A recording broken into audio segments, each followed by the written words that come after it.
একটি স্টেশন, এখানে একটি চক্র রয়েছে। ছিটওয়ালা টিকিটগুলো 200 টাকা দিয়ে কিনে তারা বাড়তি চড়া দামে বিক্রি করে। ওপেনলি তাদের ক্ষমতা এতটাই বেড়ে গিয়েছিল, তারা মনে করেছিল এভাবে দিন পার হবে। ঠিক ওই সময় একজন ভিক্ষুক এসে তাদেরকে বলল, বাবা, আমার কাছে 200 টাকা রয়েছে, টিকিটের দাম তো 200 টাকা। ওরা বলল, না, 400 লাগবে। বাবা রে, আমার কাছে টাকা নেই। তারা সেই লোকটিকে ফেলে দিলেন। লোকটির পায়ে খুব সমস্যা ছিল। এর মধ্যেই একজন ভাই ছিলেন স্টেশনে, তার 3টি ভাই রয়েছে। এদেরকে মানুষ করে ছোটবেলা থেকেই। তারা 3 জনই ছিলেন বোবা।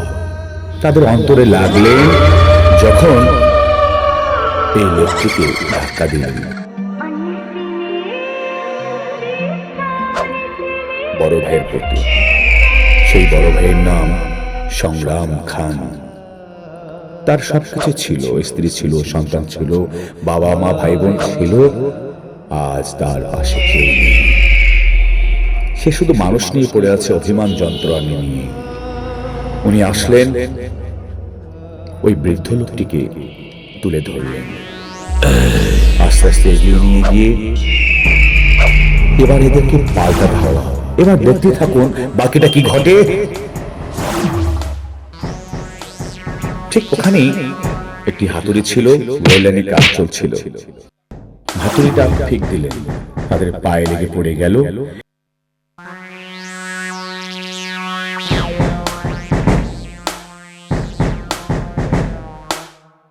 এরপরে তো বেধড়ক পিটানি দিচ্ছেন এবং বোঝাচ্ছেন, তোমরা কেন ব্ল্যাকের টিকিট কাটো, তোমরা কেন ব্ল্যাকের টিকিট বিক্রি করো, কত করে খেতে পারো না এই মানুষ শয়তান। ছেলেগুলো মার খাচ্ছেন, তবু ক্ষমা চাচ্ছেন না।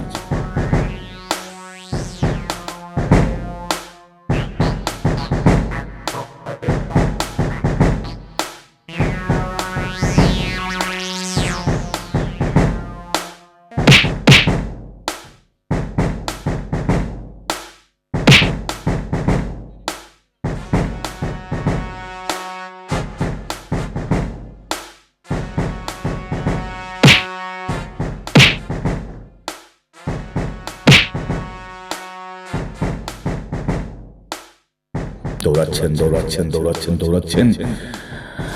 সংগ্রাম খান হাতুড়িটি ফেলে দিয়ে তাদের কাছে ঠিক চিলের ন্যায় উড়ন্ত হয়ে গেলেন, কারণ সংগ্রাম খানের মনে ছিল ওদেরকে বোঝাবে।